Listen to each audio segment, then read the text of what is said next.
Hello, everybody, and welcome to another podcast conversation on the Musa Obed podcast. Today, the conversation you're going to be listening with is myself and Egorp. Egorp is my friend, and initially, this podcast or this conversation was recorded ending last year, I think around November last year, and I am publishing it now because of its relevance, and also because in the evening dew, which is a podcast I do jointly with Egop, we actually discussed like this particular subject on the amount of people that have been employed in the startups ecosystem in Nigeria in 2022. So if you want to hear that first, it's a short episode. It's about 10 minutes. You can go to the evening dew and just check that out with the same title, and then you'll be able to listen to the what led to this particular conversation. Anyways, I hope you guys enjoyed the conversation. Do not forget to like and rate the show and share it to people that you think might find this interesting. Thank you guys. This podcast is being managed by What's Podcasting. Check the link in the description to find out more.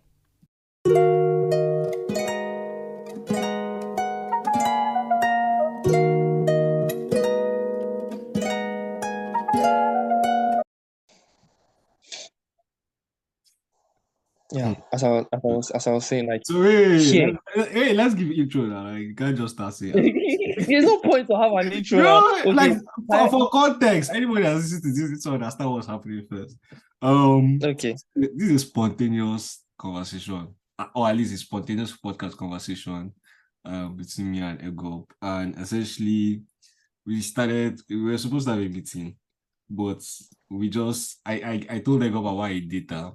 And just to be precise, that data is in 2020, Disrupt Africa. Disrupt Africa is a business or an agency that literally provides reports and tech information within Africa. And they released in 2020 the Nigerian Startup Ecosystem Report, right? And I told Eva, well, I had scheduled this as a post on my LinkedIn. And I told him that there were only 19, according to the report, that's the 2022 Nigerian Startup Ecosystem Report by Disrupt Africa, there were only 19,334 tech startup employees in Nigeria. Let me say it in simple English. In the tech startup community and ecosystem in Nigeria, I'm talking Nigeria. about Flutterwave, the Paystack, the Kuda, all those ones that you know. All of them, as at 2020 December, only employed 19,334 people. As you were saying, go ahead. So this is context for everybody that is just listening. Imagine. Wait. So I'm looking at the data now from Statistica, right? They are saying that we have 3,600 startups as of 2022, right? That's what they are saying here, right? If you follow Kenya, South Africa, approximately 1,600 startups in the same year, respectively. But leave all those guys; those ones they are battling other things. So now It's not up to we 3,000. have here in 2022. That's what the Statista is saying now. That there's 3,000 here. Well, according to 3,000.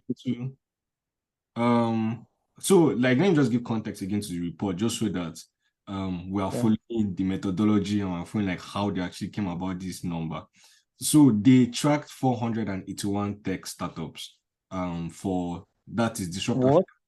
They tracked so for the report they tracked 481 tech startups to give like the stats that they use. I mean, but they include like some of the biggest like Carrywise, Credit Power, Fair Money, Flutterwave, Kuda, Move, Paga, Teamapt. Like, so it's not like they are not the big tech startups, like they're the big ones.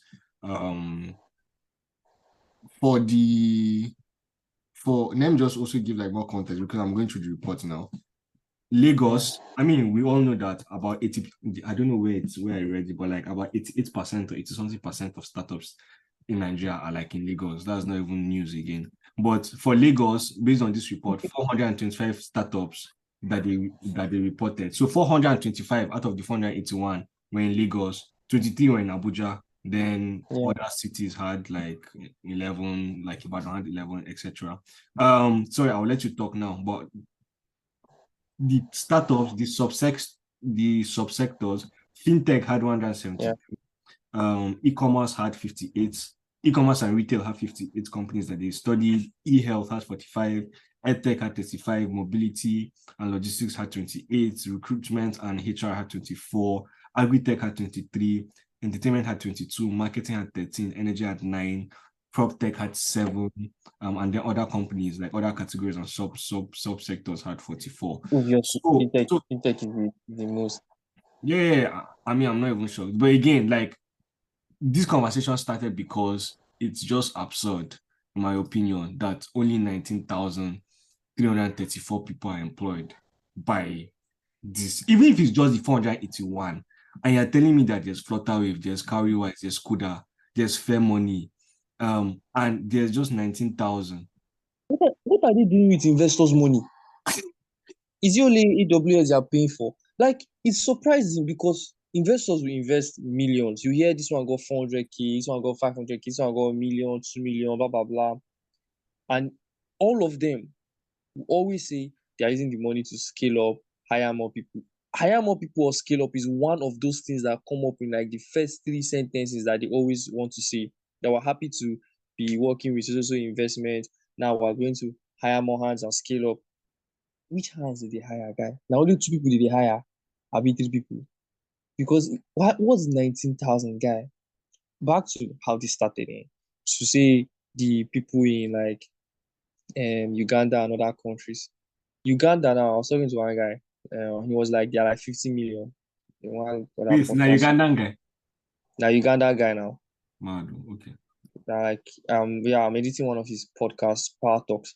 So he was like, there are 15 million people, right, in their country, compared to us, that is 200 plus million. Now, my point again, though, I was talking to my guy Michael, that's here. He's like, see, in the Uganda, if they had like maybe infrastructures or like they had like certain things that Nigeria had, like infrastructure, the ecosystem, all those things that we have access to. This, Nigeria has this open air that people are willing to see. Okay, the tech ecosystem is growing, at least it's increasing every year. Uganda will have more job opportunities for most of his young people, right? Because they have more people fighting for kind of resource that can go around. But in this goddamn country, God forgive me, in this country, this Nigeria, we have too many people in too close range, like age bracket. Like, for example, the youngest guy, we have the youngest generation of people. We have the youngest generation of people. So we have a lot of people fighting for the same job. And how many startup? You say 400. I'm looking the data that I was looking at says 3,000. You say 400,000. No, 400,000. You remind me. 481. So Sorry. the report, me, I'm like, Yeah, 400. I'm using the paradigm. Like, I'm talking through what the report is saying because, I mean, if not, we'll be making like very strange assumptions. But the reports, so they reached their number by following 481 text. Okay. So they didn't follow the full 3,000 that I was seeing here. So they So just like I followed don't it. know, where Statista got that 3,000 from, but these guys got that data They from know where they get their 481. data from. Eh? No, but let's Oh, even imagine. No, Egorp, let's even imagine, yeah, right? So it's 3,000 yeah. what? What's the exact number? 3,000 what? 3,000. I don't forget. I don't wait. Okay, 3,360 okay, as of 3,360. So yeah. 481 times 6 is okay, 481 times 8. 481 times 8 is 3,848, right? Let's just imagine that these guys made an error. Tech like the Disrupt Africa, right? So they did Yeah. 481. Let's imagine that they actually did the whole 3,000. And let's assume that like for every 481 companies, you will still get 19,334, right? So it will now be 19,334 times 8, which is still 154,672. Like, even if we go by, and this is clearly not going to be the number because it's going to be lower. But let's say that they were able to follow all the startups that Statista listed, right? it will Yeah. still just be 154,672 people in 3,000 tech startups in Nigeria. Call that number again. So 154,672. If we were to calculate, like, let's imagine that for every, so we're using Disrupt Africa's numbers again. For every 481 startup companies, there are 19,334 employees, right? Which is what the report gave. So what I just did was multiply it by 8 because that will give us the number of startups that Statista said 3,000 or something, right? That number, like the final number, is 154,672 still. So like there will be 100. So if they were to follow Statista, there will be 154,672 Nigerians employed, right?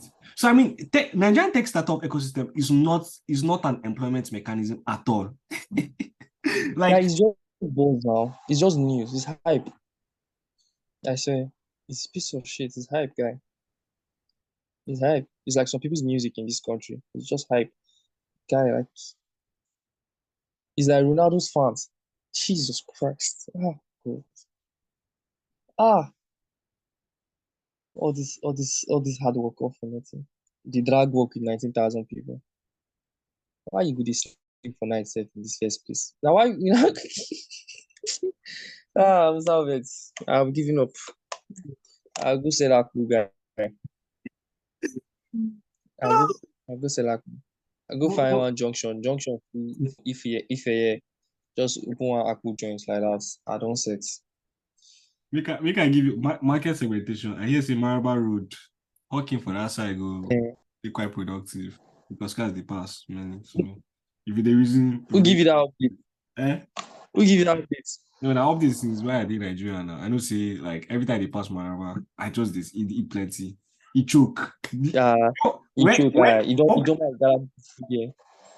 You know, say like I have a theory that hawkers for Lagos are the richest hawkers in Africa because all that traffic, all that traffic. You supposed rich. You supposed rich. I think I don't know who are the wealthiest. Like among, I would like say average, because Nigeria does not have middle class anymore. It's just high or low. So I think among the people who are the wealthiest in the lower class of Nigeria, I think drivers make more money than even government workers. Because I can't, this is just speculation, right? You can't factor in cost of maintenance, all those other kini inside, like maintaining the account, or but I would argue drivers make a lot of money. If we're talking about What do like you mean by drivers? Are you saying like bus drivers or like personal drivers? bus drive, not Taxi personal drivers. driver. Personal driver, they collect salary. I'm talking about bus drivers that don't collect salary, like that charge people based on moving people you up and down, that kind of thing. But have you taken into account like maybe tax? So original tax that they have to pay to government. They pay tax. They pay tax for this country. All those ones now billings, now they be tax, now bills, now billings. Then they pay tax. And now, like how you want to talk about, no matter. But what they say, like still you have to factor in, okay, how much did they actually pay? So people when they bill them, how much did they pay those guys when they bill them? You understand? That is part of their cost. It's part of the cost. Part of the cost. It's part of the cost. Part of the cost. Well, guy, the amount of money that drivers collect, that one, they can collect like 200K for a trip. Like from Lagos to Abuja, a driver can collect 200K, buy fuel of 50 something thousand, right? Or 60K fuel. Then on the road, withdraw 20,000. Share it for all the 20 road block, 1,000 for each road block, because they always bribe 500 or 1,000. You don't reason this thing, you don't even factor in the corruption and everything. Yeah, I said I want to quit tech and drive and start the drive. I was thinking about it. I want to quit tech, make I just find one Sienna, they carry people from Ife to Abuja to and flow. I swear you fit for that one driver. The Chris. Oh God. Guy. No, I was thinking about it. I was like, you withdraw 20,000. You don't pay all the bribe and everything before you reach Abuja. You could just be premium to make your motor no spoil, because your motor spoil. If you can't spend like another 50K again, I mean, you don't spend all your money. Was Nah. At least at the end of the day, at the end of a day, if you can come out with 20,000 at the end of a day, right, as profits, even if it's just profit that is 20K, I think that's a good business at the end of the day, in this economy, right? Because if you calculate how much, or even the people, the 19,000 wey they employ for Hey, are tech, you whining me? Wait, so okay, me, my opinion on work is that first of all, effort and time, right? There are a lot of things that, for example, you Egorp can do in 30 minutes that will take me probably like 5 hours to do. good. I like that you use that kind of example. Good. Go on. Vice versa. You get it, that Shut up. video for 10 Shut up. minutes. That video for 10 minutes, it will take you 10 hours. Find me. Then it's like the point is that like the better you are at something, you're obviously going to be better than other people at that same thing, right? And so for me, my time driving people from, let's say, Lagos to Abuja, I don't know how long it takes on road, but 10 hours, 10 to 11 hours. okay, they go use rich kid statement kill me now. Anyways, like everybody is 10 hours. Guy, what can we do for 10? Like, I can create like 2 reports in 10 hours, right? And like, I'll probably get like, I don't know, close to 1 million from those reports in those 2 reports that I've created. And you're telling me I should make 20K in driving road. Now that's a very important way to see it, right?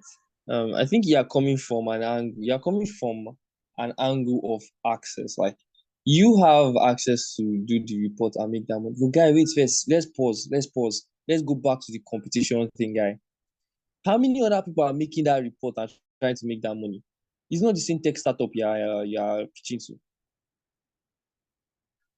I don't understand. Like you are pitching to the same tech startups, right? That are hiring just basically 19,000 people. At least that's what they've hired so far. Yeah. Now, your reports is it not to make money from those specific people? Like, is there not a competition there? Yeah, there How is sure are you that you will make that money? How sure are you that what? that you make that money? You say you make him that you do a report that will make you more money than 20K in 10 hours. Eh? How sure? How certain it is that you make that money? I mean, based on precedence, like based on like previous works that I've done, that like I know it can happen. But more than that, it's really about so the strategy I'm using now is to sell like reports on an individual basis. Look here, all of them. I don't give mini reports for free. Hey, we go start to the pay. Nobody's going to get mini reports for free again. They play. Keep playing, my brother. They play. Give that Make I say I want access. Make I see. No, keep giving it for free. See, giving is good. Just keep giving it for free. The ones where you go charge go. I look like World Economic Forum. I don't get World Economic Forum. They get sugar daddies when they sponsor them. Me, I don't get. And now, like people will come for free. When someone starts sponsoring me, I can give for free. But man got chop first. But anyways, what I'm saying is that like there are 2 ways. So there's like independent routes, which is that obviously people come to me and they're like, oh, I need information about this, right? And I give them like, I do a report for them. I study either the market, the product, whatever it is that needs to be studied, right? Consultancy-ish. And I provide it and they pay. But of course, like the second route I'm taking, which is like what I've been trying to prioritize in my mini reports, which I started giving out for free, but now I'm like putting a price on everything. Also because like the future mini report topics I've been working on, you can't find it anywhere. Like it's too specific. It's too specific and it's too like valuable for the people. Like so, the next report I'm working on, spoiler alert, is on the African Union. So basically, how Nigeria, right, can benefit from the African Union entering into the G20. I don't know if you heard about that news from you know go here, only take with your head, you know. I've been one laugh as get the wine. You know, don't reach my Twitter feed, I don't see as in, I don't pass your bandwidth. But anyway, don't do my Twitter feed, I don't see, I'm sorry. Of course now you don't go follow World Economic Forum. But anyways, like so except like people that actually do those kind of because me, I'm the things that interest me are always like Nigerian related, right? So everything I read or anything like I do, at the end of the day, reports wise, like my LinkedIn is just Nigeria. I always connect it to Nigeria, one or the others. And like when I read reports, I'm like, okay, how does this benefit Nigeria? Literally, that's how I think. Right, like, cast you. The people who care about this country, the most know this country. But let's move on to that. Me and you know it's not your fault, but let's move on away from that. Go on. Okay. We go come back. That was the diaspora when we will come back. Anyway. So yeah, so it's literally reports because I read so much. I read different kinds of report, like from everywhere, right? So I can read like manufacturing reports or textile reports or global fashion industry reports, right? And then like the thing is that for me, when I'm reading reports, it's so strange because before now books I read, now the reports I read like guys. Musa, pause. We're running out of scale here. Come, let's zoom out. I'll be zooming a bit. Let's go back to these 19,000 people. Like something just came to mind. So let's see the unemployment rates based on age in Nigeria. Based on age. Unemployment, yeah, unemployment. I mean the unemployment rate in Nigeria, right? And then categorize that data based on age. Like say how many people in Nigeria are within a certain age that is hireable for startups. So according to most startups that we know, this is speculation, but it should be almost correct, is they're hiring between, let's say, 18 to 25, right? So let's see how many people in Nigeria are under that unemployment within the age of 18 to 25. So I mean, like a better to just use official statistics, like the National Bureau of Statistics actually released a report this year, which is on the employment. Like, well, you know, go sabi again because nothing really sabi about tech. But it didn't come to my feed, but yeah, yeah, go on. It's not my fault. No, they play. It's not my cup of tea. They play. That's why they go use. That's why they go use policy. Come out your tech from your hand. But anyways. They release like it was popular now. This guy, you know, you read my LinkedIn, my friends, God Almighty. But anyways, I did boost from it. That one did my feed, but I did see him. It was too much. I'm seeing three things. All I'm seeing is competition. So I was like, I'm seeing, I'm like, fuck this guy. that's how I'm reading it. So we'll go on. You're saying I'm looking at the highlights of the report. Go on. No, but like yeah, I'm trying to like find the report properly just so that like I give the right details. But in the Nigerian Bureau of Statistics, I think in August or something, it was like it created a lot of like controversy, right? You know, in 2020, unemployment in Nigeria was 33.3%. But then like this year, yeah. That's why they love God forgive me. Hey God, we people waiting. You are destiny up and no. But anyways, the content of say unemployment for Nigeria are 4.1%. So from 4.1. 4.1. What happened to the remaining percent? Like, how did it drop? Okay, let me explain like what happened. So they follow. I mean, they are trying to follow like best practice. Like me, technically speaking, what they did is not wrong, right? So they changed their methodology and how they count unemployment in Nigeria. So that was the hack in quotes, right? Mm-hmm. They followed the global best practice, which you know makes sense in light of, I think it was the ILO, that's the International Labour Organization, who set that standard that so people that are even working 1 hour, like more than 1 hour, should be considered as employed. Yeah, okay. Right. So like in the previous methodology, that's the 2021, that's 3.3%. That was not the case. I think it was 10 hours, at minimum 10 hours or something that you have to work to become like, if you work below 10 hours, right, that you are considered unemployed. But like now, as long as you're working, so now even the new methodology, even if you're not directly working, but you're assisting someone that's working, right, you'll be considered as employed. Which of course, like for me, the only problem with this is that imagine a politician that sees this data, right, and he's like, okay, give me the unemployment reports for 2016. give me the unemployment report for 2020, and give me the unemployment report for 2023, right? Like the politician or like policymaker will just look at this thing and will be like, but it dropped now from 33.3 to 4.1%.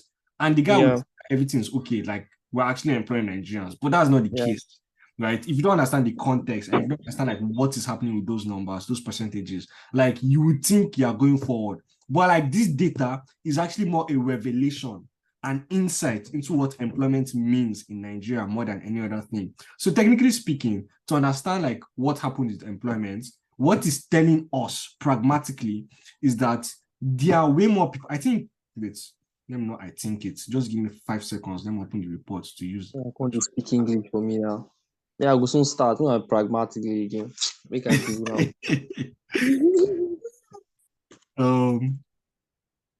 Well, just the yarn first as I open the reports. I get them. I did Google it to be pragmatic. Wait first. You don't sound to be pragmatic. Oh boy. Wait, I use the English. I will find out now.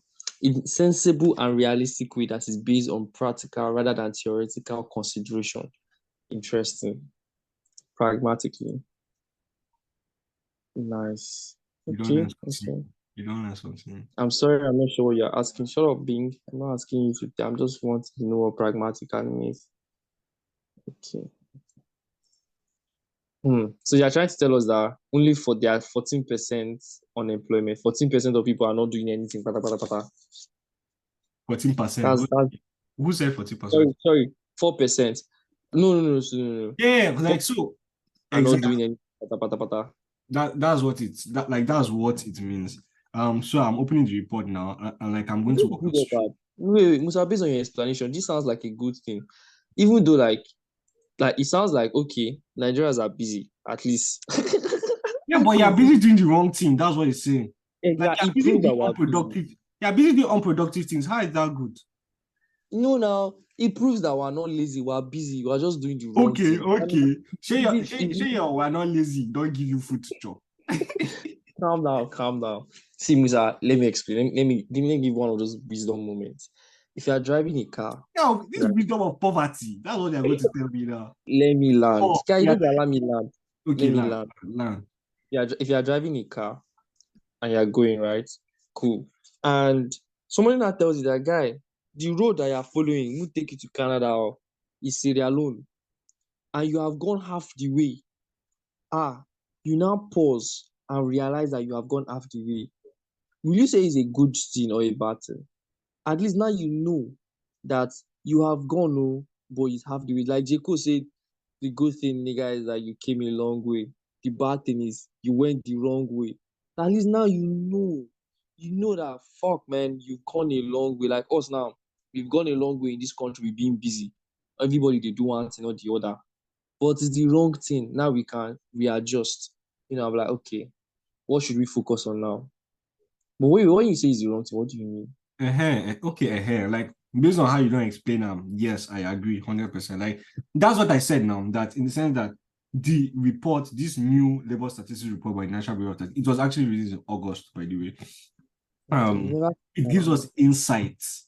Like it allows us, what you said, it allows us to understand how employment actually is in Nigeria. Like, so before, like we did not know that, there's a large chunk of people who were who got their income from working from others, like working with others or supporting others, or who got their income from working between like 1 hours to like 10 hours, right? But this shows us like the quality of employment that exists in Nigeria, which is like terrible quality at the end of the day. Because as you said, you can be busy doing whatever, but like, what are you gaining from your business?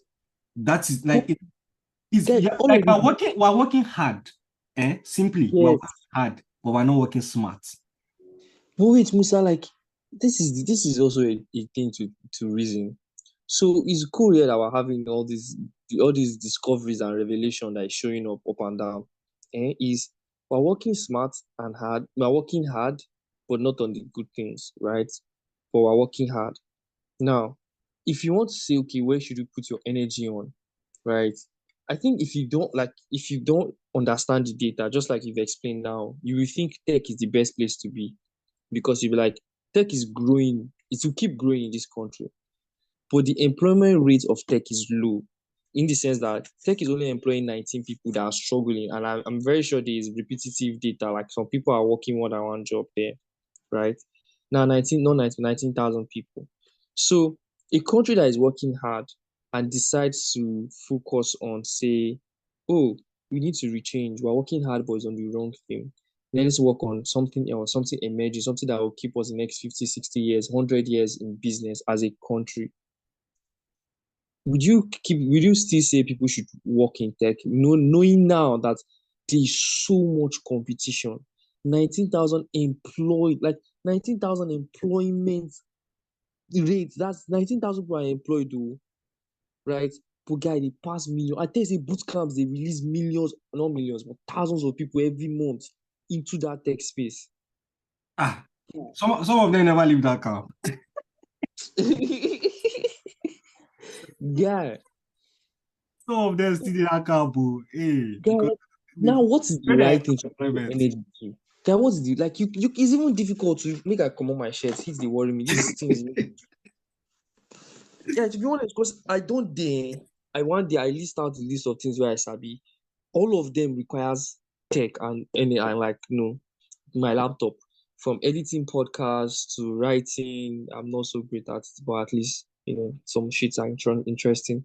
To writing, to editing videos, to editing, to designing, to learning code, to fixing gadgets. Everything requires a computer system one way or the other. Even making music is one of the things I can do. I know you don't like my music, but okay. Moving forward, you see, how or what is the right thing to do for many people? You are the data guy. I'm telling you now, what is the right thing to do? What is the smart thing to put that energy to?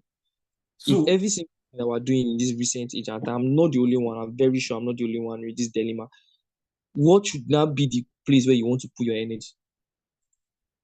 so like, see, hold this question, and like I'll talk a bit about the report, and then ask me the question again. So like, remind me of this question. Like, in fact, just put it on the chat or somewhere so I will not go forget. I no go forget. Okay. But let me give insight to the data, like the National Bureau of Statistics data, because I mean, first of all, the thing that pissed me off from this data, is the fact that there's no number. Everything a percentage, right? So like, I don't really know if it's out of 10 million 1,000, Nigerians. out of 100, Exactly. So it can be like 100,000 Nigerians. It can be 30 million Nigerians. Like, we literally do not know the number. Like the just they be guesswork they guess for that place. Person just sit down, just the go be like 20 something person. if you like that's the thing now. So that's why like this, when these people that know that were like that active in this space, like in the employment space or in Nigerian report space, bro, this thing caused a lot of problems. This report caused a lot of problems for different kinds of people. But anyways, let me just go to the reports. So how is employment in Nigeria categorized? So they said that 75.4% of employed Nigerians, right? Again, there's no number, so we don't even know how many million is this. 75%, but 75.4% of employed Nigerians actually like own a business or into farming activity. So you be founder. Go on. You be founder. I mean, you don't talk, you do farming activity, right? I know they do. So 10.5% help in household activity. I don't even understand what that means, honestly speaking. Like, I don't know what that means, but I'm guessing that I'm sure it explains it in the report. So let me not just guess, but I'm just like, that's what the report says. 10.5% of Nigerians, of employed Nigerians, they're employed because they're helping in a household activities. So technically, I think like it's all these house boys, house girls, etc. Yeah. Then this is the interesting thing. Only 11.8% of employed Nigerians are employees. Do you understand how crazy that is? Like 11.8%. Wait. The other people, they employ people. Eh? So majority of Nigerians are CEO now. Now So like, bro, I think that this is like people that collect salary. This is what the National Bureau of Statistics is telling us. So in Nigeria, people that collect salary, that is, you're on a payroll and you most likely like have pension. Like those people are 11.8% of employed Nigerians. Do you know how scary this is? Like the fact that only 11.8% of Nigerians, literally like 1 out of 10 Nigerians is an employee. Every other person they hustle. This feels realistic to me. Like it feels realistic, right? Because in the world we live in right now, it feels like in Nigeria, it feels like it. To be honest, it feels like it. It feels like the people who are collecting salary, are they tracking private sector or just government sectors? Yeah, I think it's both. So I mean, it's so like people working like government MDAs, ministries, department and agencies, and also like as we said, the tech startup guys. I'm sure the employees are covered here, but altogether, it's just saying that of all employed Nigerians, bro, Yeah. only 11.8% are on a payroll. Every other person, literally, every 82% of Nigerians, They hustle. they hustle. They Like, grind. they grind. Like they even put apprentice and intern as employed Nigerians. And apprentice and interns Are you serious? Yes, now apprentice and interns, I think was 2.2. I think right? I'm looking at it here too now. I can see what you're talking about. I can see it here, 2.2 in Q1 2023. Yeah, And Q1. 2.6 were Everything engaged is as apprentices and interns. exactly. And so let me show you like hours worked now. So again, what I want to point out is quality of work in Nigeria. Because person when they do business, right, or they do family activity, and again, like family activity in Nigeria, no, they give like that. Again, not everybody is an Obasanjo. There's only one Obasanjo where get big fan for this Nigeria, right? Or like 10 people in Nigeria that are like him with that scale. Most people is like subsistence farming. They farm to feed their family and maybe to sell like 5K, 10K, 20K per month to whole body, right? People with own business. Musa, with all these things you are saying, you can never make it in this country. No, now, like if the average, like if you're looking at all this data, it only points one thing that's calm clear. down. You don't ask me question. I will come to that question. Like I will come. I don't think about that question when you don't ask me before. And I actually no, I don't reach, like I think I've reached the answer by reading Atomic Habits, and that's why I will land there. And that's why I said like let me present this first before I go tell you waiting. I got one story to tell you too. I'm going to buy books, right? Finish your story. I went to buy books and I was stuck between choosing 3 books. But I'll just you finish. Atomic Habits is one of them. That's why I brought up the story. Oh, okay. So let me just talk about like hours worked in the report so the report just covers Q4, like that is the last 3 months of 2022 and the first 3 months of 2023. That's just what quarter is. Q1 2020. I'm just talking about the Q1 2023 data, right? 66.8% of employed Nigerians in the data that we're talking about, right? Worked like 1 to 19 hours. 26.1%, right, worked 20 to 39 hours. And then 7.1% worked more than 40 hours per week. Now, the question I have, again, all of this is like, that's my problem with National Bureau of Statistics sometimes, is that some things are not properly defined, right? If I was to sit down with the guys that created this report, I'll have like 1,000 questions. But anyways, let's just because we have to make assumptions of what these things mean sometimes. If 66.8% of Nigerians work less than 20 hours, right? First of all, like the question I have is, what do you mean by the work less than 20 hours? Like, how did you calculate hours worked? Right? But we know that a full-time employment are guys that work 40 hours, like minimum 40 hours. A week, yeah. Eh? A week now, 40 hours a Yeah, week now. exactly. But they are only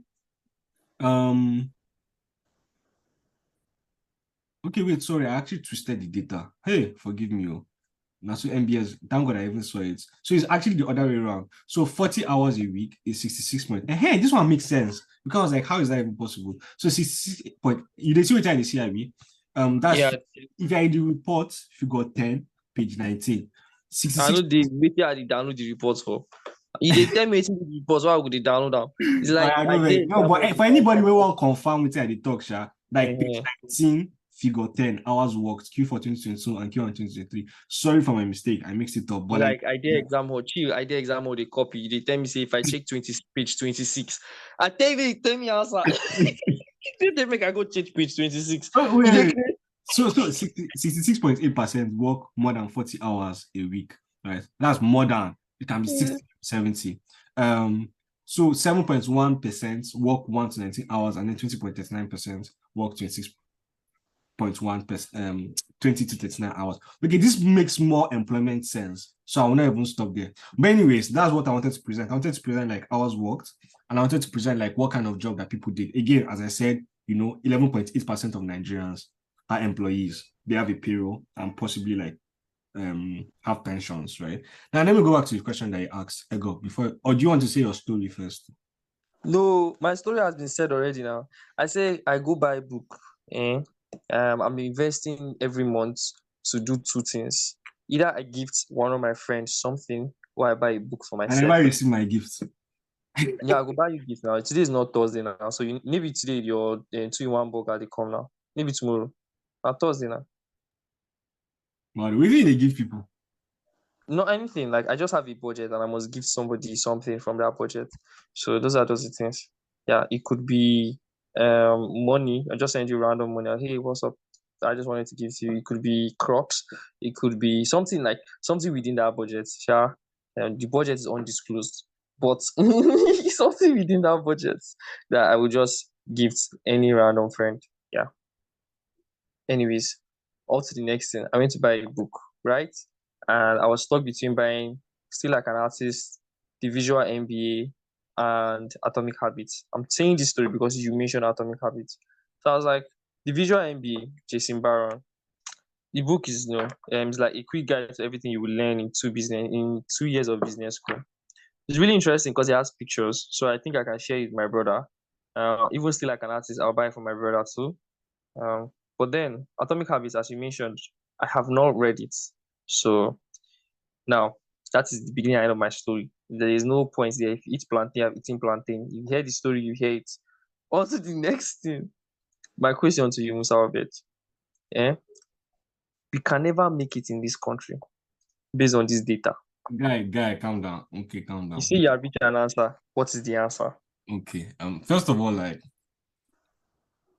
Atomic Habits is one of the books that everybody knows Atomic Habits. But very few people have actually read it. I See, honestly I'm asking for a selfish reason here because I won't know how to make them want to jackpot because I just won't join calm the down 70 now. percent This guy, of the your black blood is jack hot. guy. Calm down. Make I pour you cold water. Calm down. Yeah, you did do like pastor where one commit where one collect offering. You go first read scripture before you can ask you want to give to the Lord. Go straight to the point, make I know.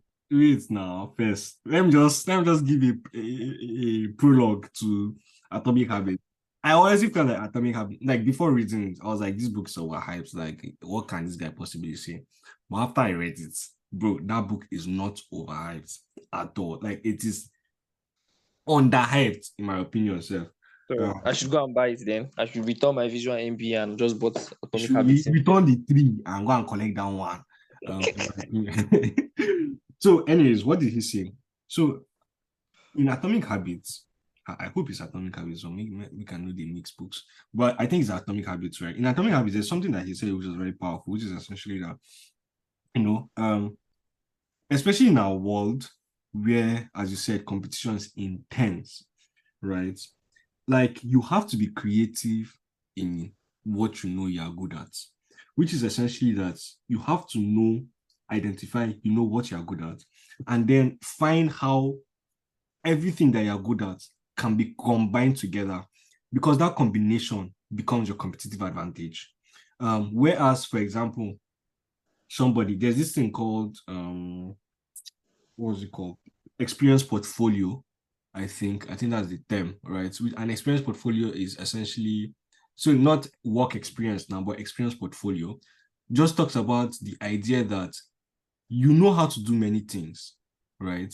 And you can do those things pretty decently, most especially, like, that's important, right? To be able to do things well. Yeah.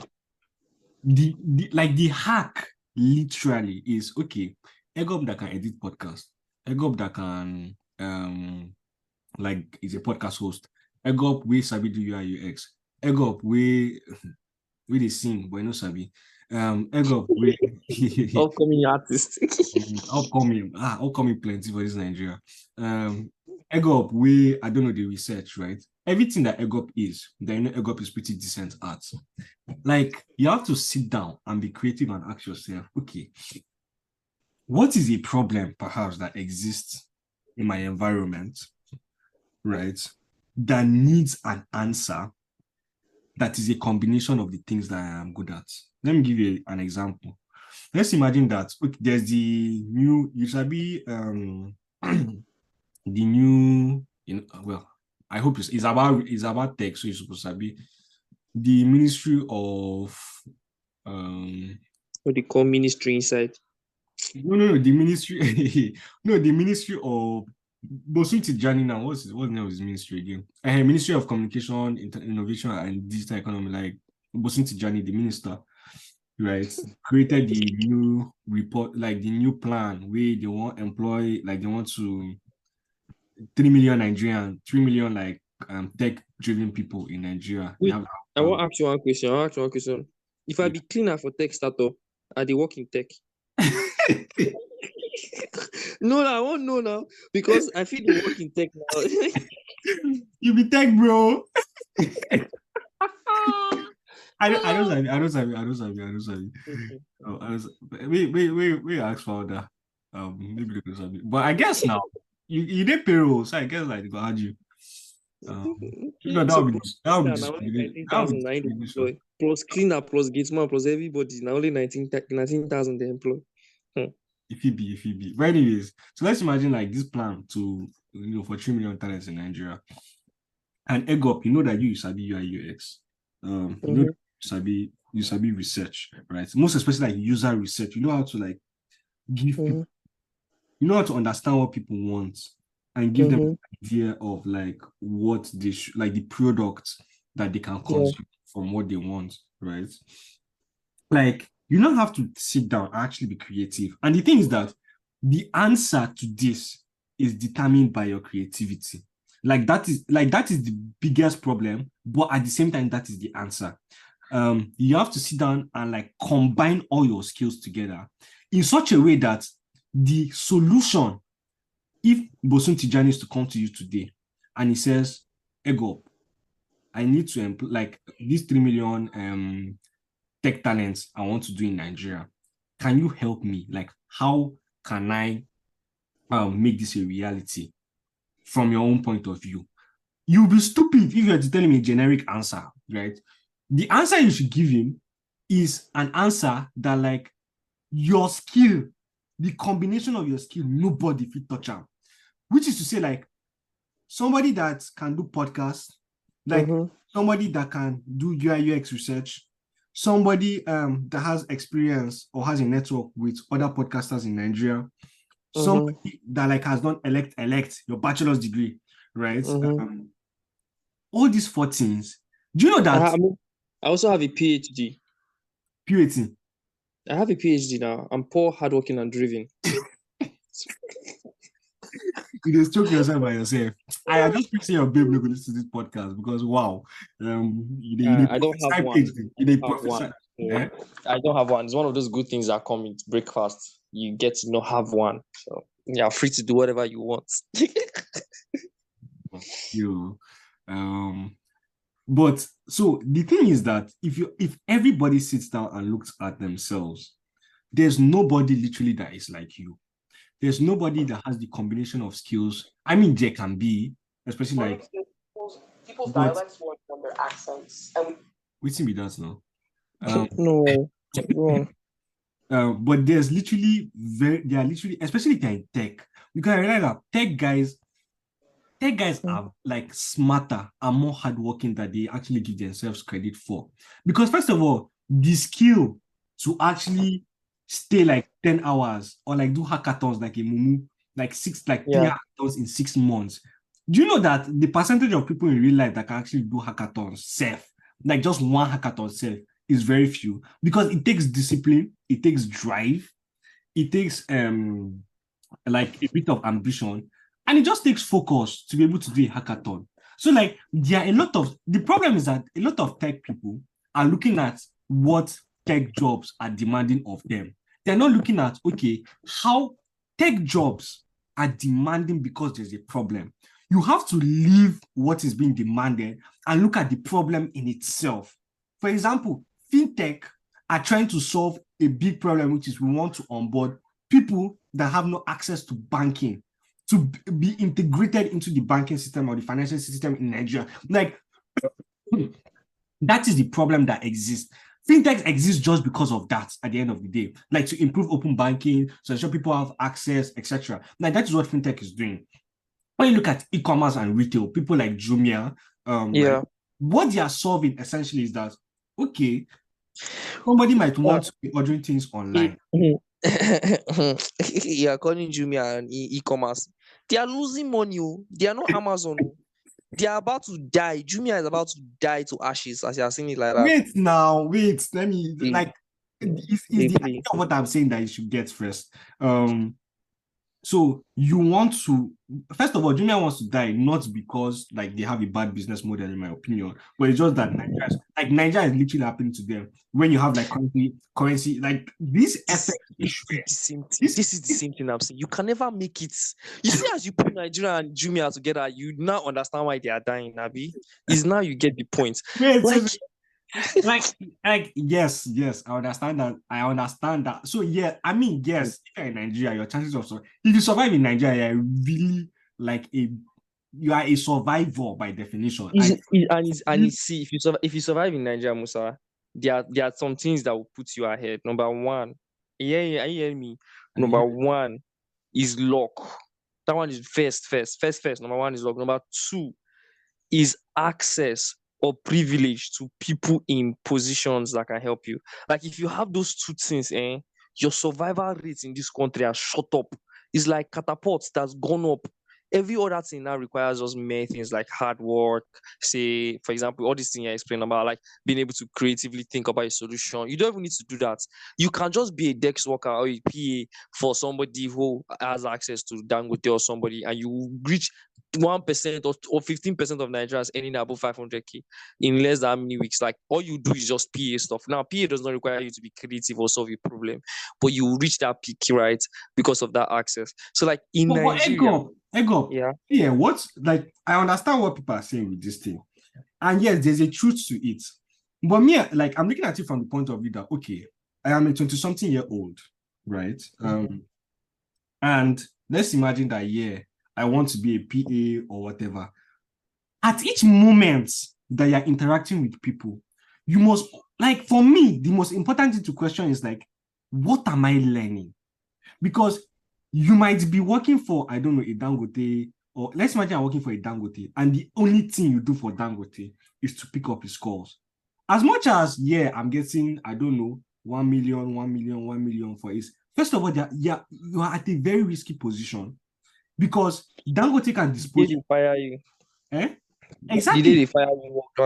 Dangote can like dispose of you anytime, because there are many people that can find that can pick up his calls or like fill in his Excel sheets if that's what you're doing.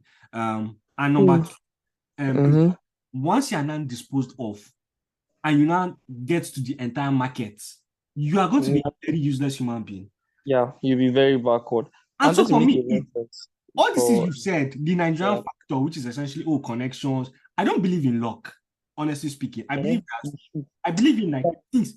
No, I understand what you're saying by luck, but I believe that luck is just, you already know what you can do. You know how to do it, right? And then the opportunity just meets you. Like, I think it's much better to be over-prepared in this life. Like, just over sabi your thing. Like, know how to do it too well, right? So that any opportunity will come, so that opportunities are left for you to choose and not the other way around. Nobody say they beg for opportunities, but when opportunities comes to you, you decide which one you want to work in because you're over-prepared for as many things as possible that's coming your way. Nigga, chill. What? Okay, I say chill. Now all of this makes sense, right? I do agree with you on this one. Let's retrace our step back to how to make it in this country. Now you've explained that you have to figure out all your skill sets and say, okay, it's like all the things like eating food. I don't know why I always give wonderful analogy. I should be a professor someday. It's like you have all the ingredients of cooking. And all the ingredients is not for a specific food. You just have it, you have like 10 ingredients. Those are your skill sets.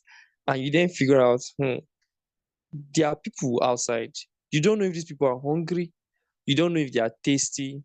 You don't know if they don't want to eat, if they don't have appetite. You don't know if they have diabetes, if they have whatever, or if they are pescatarian, they only eat fish.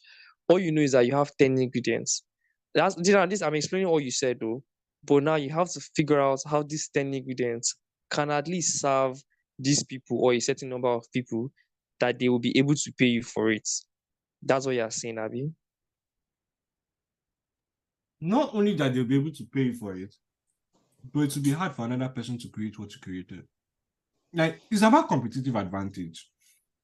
It's about value. Like, value at the end of the day, the most valuable at the end of the day are things that is hard to replicate.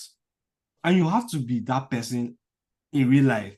You have to be the person that's nobody can touch Egorp. Not because like they don't know what you're doing, but it's hard to do what you're doing, right? And it's hard because for you it's very natural. Like, you grew up liking tech since SS1. You jump pillar to pillar, they fix wire. Like, that is natural to you. And then you now get into like learning design, Figma. Now you do code, right? How many people have those kind of transitions? Very few in real life have this kind of transitions. And so like when somebody now starts to see and like, guy, I want to compete with it. Like, the thing is that the person must be a fool to try and compete, because your transitions, right, has protected you from your transitions has protected you, and they have inbuilt around you like a value that is untouchable at the end of the day. Like, that is the goal. And for me, like, that is the answer. Because if you're able to know how to use everything that you are, all your skill sets, right, and use it as a competitive advantage around you. And these things are natural. You already know what good and things that you're good at. You just have to sometimes improve at it and like solidify it by answering problems. You, at the end of the day, now people where they bring solutions to the table. Even though they bring solutions, which like who nobody will talk to you, nobody will engage with you. If you're not helping people solve their problems, nothing will come to you. So you must relate what you are doing, your skill set, what you have done, to problems that exist. And how will you deliver it? The methodology that I've said is you have to identify in yourselves the things that make you unique. And it's everybody has their own unique quality. You just need creativity. Combining creativity for combining all of them now to solve the problem. Exactly. Good. That makes sense. That is very easy on paper. You sound like Alex Hamosi right now. You should listen to one of his videos. The guy is really, you listen to him and you have a pump of adrenaline flowing through your body. The problem with all of this, which makes sense, I think is what it is, the effort it takes to implement. Like, I think implementation, the effort it takes to implement is the most difficult part, right? Or to stay consistently implementing. Every other thing seems like a plan that can work. So it's like all of this makes sense. I can go now, like I've done this before. I've listed out and I'm like, okay, I can do this, use this to make money, right? ASAP. I can do this, nobody can do this the way I do it, use it to make money. If anybody comes to me right now, or if anybody employs me right now, Musa, and they have me in a company as a product designer, They have not just a product designer, somebody who understands code to an extent, somebody who can edit audio and video. So like I can easily multitask and step in one way or the other. The problem with this is to get to this point, to get all of this, or to stay consistent at doing it is difficult. Like it's hard. It's hard. Well, I never said it was And- going to be easy. You did, like And you're the assuming that resources, it's and supposed the you're resources. assuming it's supposed to be easy. If it's easy, No. Egorp, you remember the Yeah. picture of the moat that is Yeah, I remember. and the castle and the water around. Do you think it Yeah. was like imagine what it means to create a build it. castle in the middle of a river? Do you understand like how tasking that must have been to the engineers and the builders? And I can imagine like in the past, like how many slaves had to die, perhaps, to build that bloody thing, right? So Yeah. like nothing will ever come easy at the end of the day. Like it's so annoying, but the pain and the suffering sometimes is a measure of how much you dig down as in roots, and then to now lead to like how much you can go up, because the more rooted you are, one word. Now why they tell you now every time with all your stupid mistakes where they make, right? You go wise past many people because you don't already experience some things where they knock you for ground. Like it's literally rooting you so deep that once your creativity starts matching and answering the problems that you have identified, it's going to be people go they say like this guy they use jazz. And this one kanayo spirit. Guy. But like you know it, you don't suffer. People not gonna know the background story, but you know which you don't suffer for that, right? So I mean, this idea that it's supposed to come fast, it's supposed to come easy. Now McDonald's philosophy, it not gonna happen like that. What I'm just saying is that as long as you believe that you're answering, that you are constantly solving a problem, and for me, like it's important that you identify the problem that you think you want to solve or that you're interested in solving, because that Must it would be a problem? Like, okay, must it be solving a problem? Sometimes it could be approaching a problem differently. Like, as a designer, approaching a problem differently is also solving the problem. okay, let me give this instance. Well, I think so, but let me just give this instance. As a designer, right? Many people are trying to, as for example, like in fintech, as you mentioned, many people are trying to do internal like fintech inclusivity for every people, for everybody, be able to get on banking, free service. There's just one feature or the other that they are trying to push newly, right? However, I don't know if this will scale in this country, but what if you try and just sell people a different banking experience? Like it's not a new thing. They're not trying to allow you send money like they're not allowed to allow you to say, oh, you're saving, or I give you 24%. No, we are just trying to sell. This is from a designer's perspective. We're just trying to make you enjoy spending. Now, this is one research that I've been doing. I think I would spend more time on it, is trying to figure out if apps that you use to spend money affect your spending experience. So right now, the major things that people enjoy from when they spend money, how they figure out their spending experience. Yeah. Make I give you questions and no sell idea where you get for free like this. If you know everything they talk, get value. not to give details. Go ahead. Okay. So one major, this one is vague, it's very vague. So one major thing like this now is like, say, if you want to figure out people's spending experience, right? There is no data on if applications are involved in it.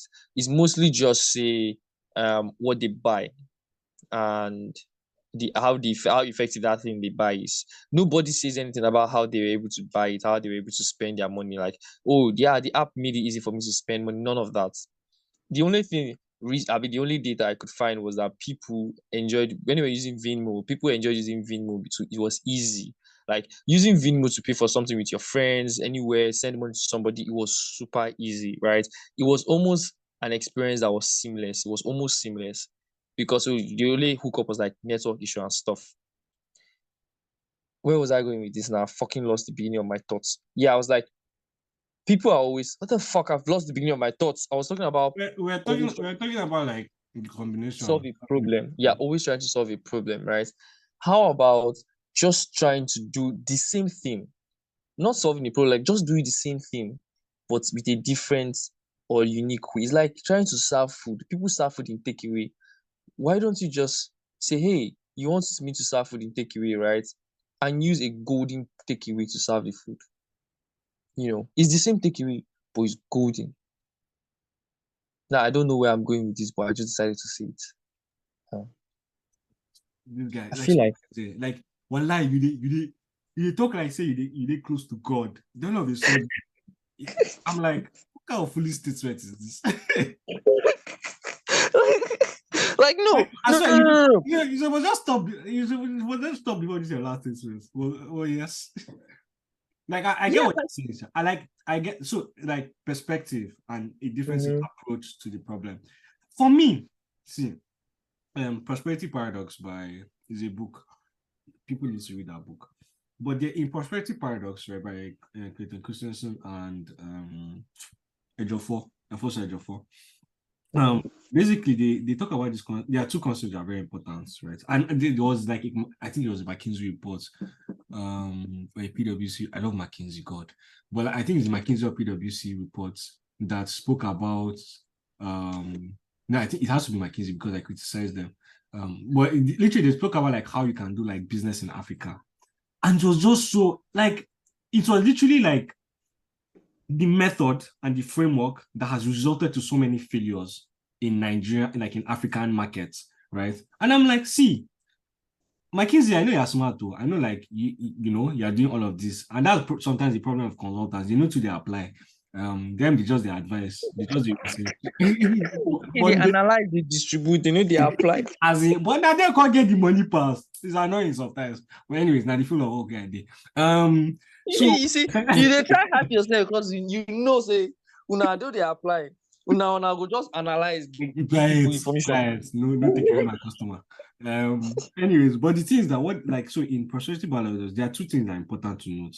I think also for this idea that I'm talking about is jobs to be done and non-consumption. The idea of non-consumption is that wait, let me not make a mistake because it's going to be very bad if I make a mistake on this.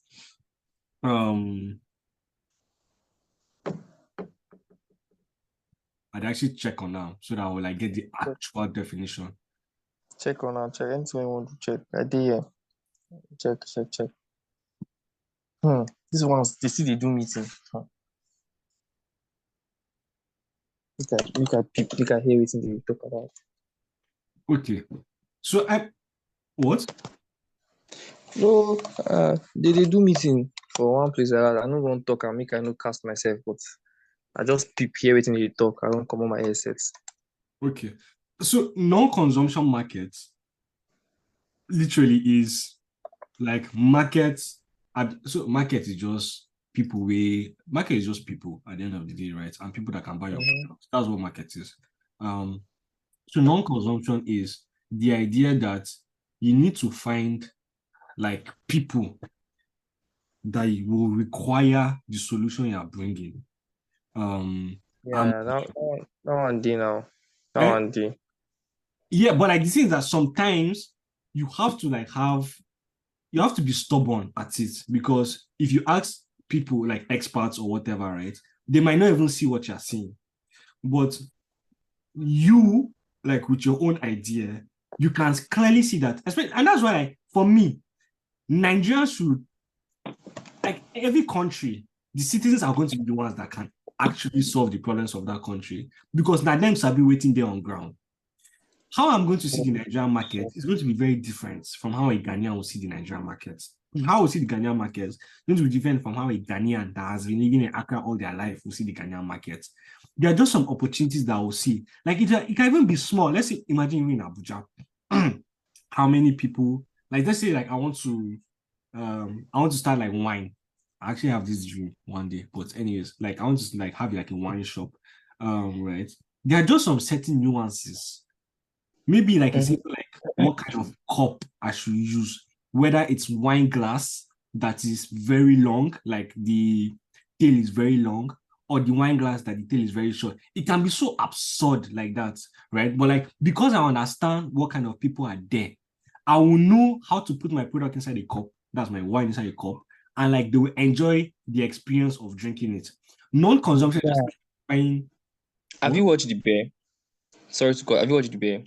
I don't know what's in the beer. Let me give an example of what you just said now. So is one episode of The Bear, right? They sent one guy to one restaurant. It's a 3-star restaurant, like top of the top restaurant, right? Good. Now, at the restaurant, they are serving basically the same food that they are serving with other restaurants. They are serving it with an experience. The experience is what people are paying for, not the food. Like the food, now food where you go chop on one spoon, you don't finish. But the experience, the moment you step into the door, right? You see the lighting, you sit down. Like there was this episode they were chatting, right? So somebody entered the room and the person sat down, and one person was like, there's one person doing amebo listening to the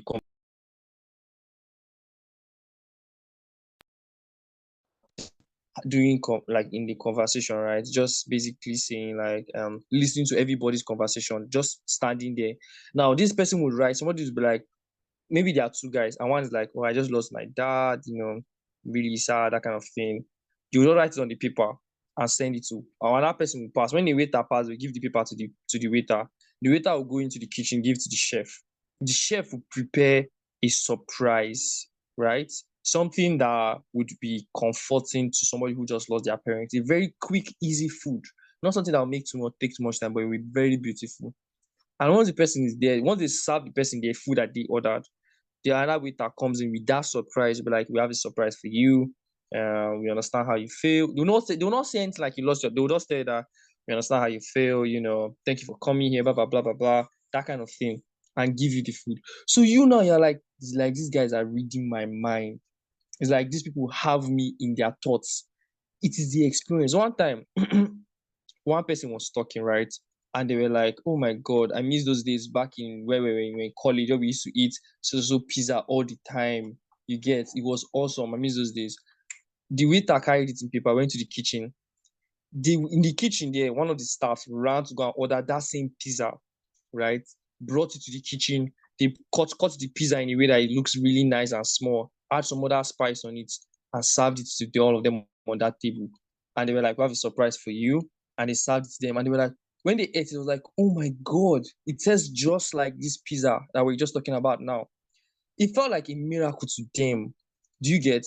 They didn't realize they were paying a ton for it. Like, it's just similar to what you're saying about like the experience that you give people, even in the same business culture, like is one thing that would keep like the customers coming. Yeah. I mean, that's also like you, Sha. Like the ball. I mean, like that's the thing. Like, like how you go see him and how I go see. So me, I can literally like watch that same thing. The way you've explained it, like the thing that might stand out to me is perhaps not even like, oh, these people are experiencing, but like another very different thing that I'll look at and I'll be like, oh my God, this is fascinating. I've not watched the series, so I cannot know, but it's definitely not going to be like, oh, the experience. But this is the beauty of like what I'm trying to say, that everybody has their own unique advantage, right?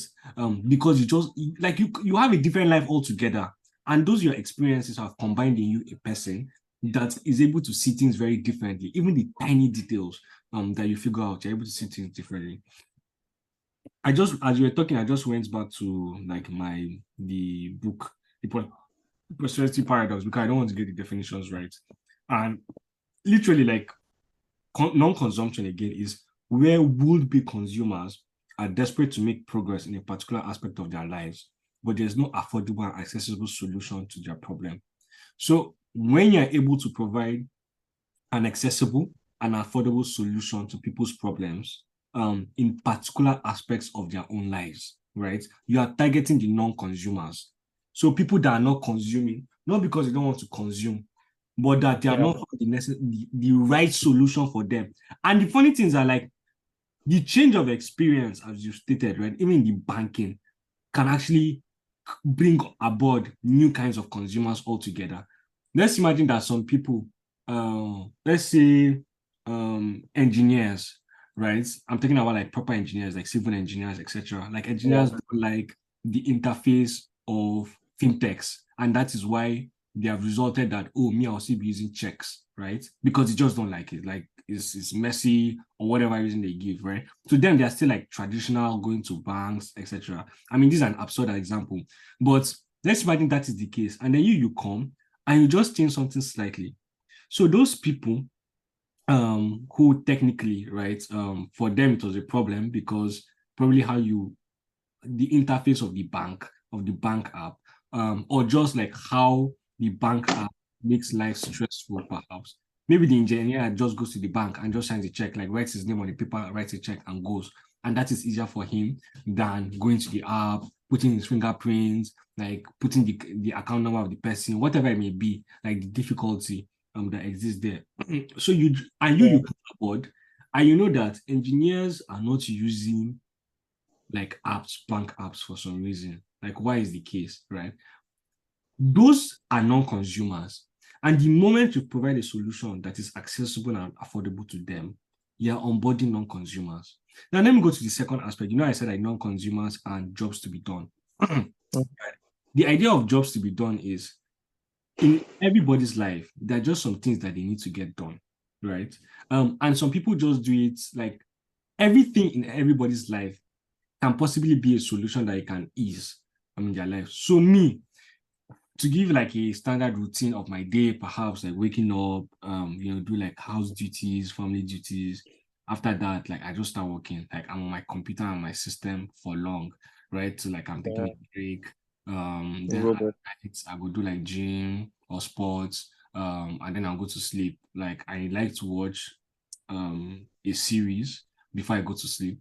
So that kind of thing. Literally, is jobs to be done is okay. Understanding Musa's schedule or Musa's life is like this. Like his 24 hours looks like this. What can I possibly inject into Musa's life that will make a particular job he's doing? So job is like activities that I do in my day, right?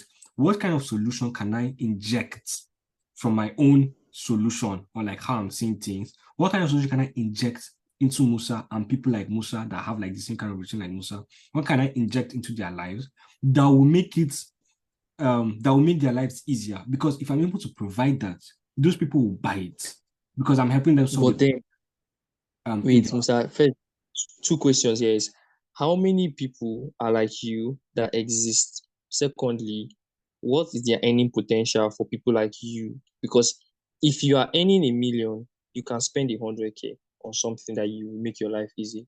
If you are earning 100K, you can't spend you can't spend 100K to make your life easy. So how many people are like you? Then how, like, those people, what are their ask me question where you supposed answer?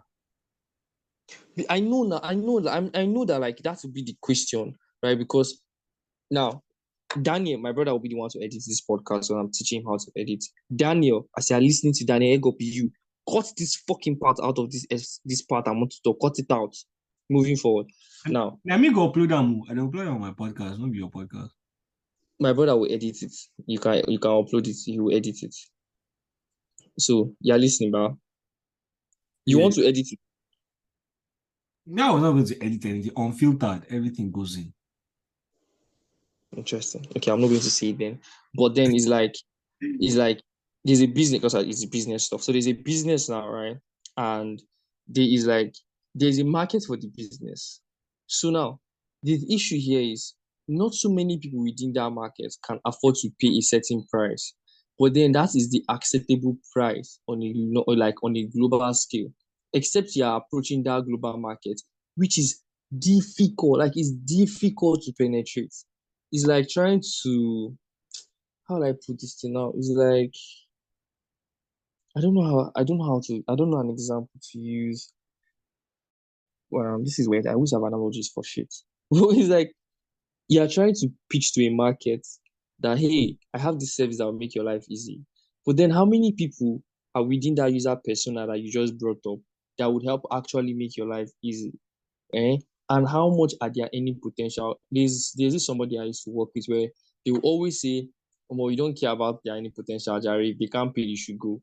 But I think that's a wrong notion. Like, you have to care how much the people you want to service are making. because it's from there they will pay you. If people that are going to say, hey, Musa, let's use your report, for example, good. If people that are going to get your report, right, or read your report are not business people, they are people like me that, like they are young people, they are not making so much money. How much do you think they will be able to remove to pay you? Or do you even think they will value your report in the first place? Even though your report is important to them. Like all the information you are giving us now. I don't say like people like I don't leave you now for back because Good. you guys Good. are. I started from the wrong point of view. I don't leave you. Good, because we no go pay you, we go enjoy them. We go help you. The funny thing is that we go enjoy them, we go share them. We will basically help you boost the hype and distribute it. That's what we're good for. We're good for consuming and distribution. But when it comes to pay, that's where everybody hands up like, more, may I just go, make I just go. You get that is the issue. But it's also an important thing because you can't say, I'll only focus on people who are going to pay me. But the people who are not going to pay you are the ones that would help make your announcement or your hype easy. You see, the number of people that get paid on social media or the number of people that make content with a certain music, right, are less than the number of people that make money from making content with that certain music. But do you understand this thing? But the people who make content, Can you say it again? Can you say it again? The number of people that what? The number of people that make content with a certain music, right, are less than the people who make money from making content with that same music. If influencers, I just talk in actual terms, like that's actual terms now. This guy, use baby calm down. Okay, like Rema that produce calm down. Influencers now, right?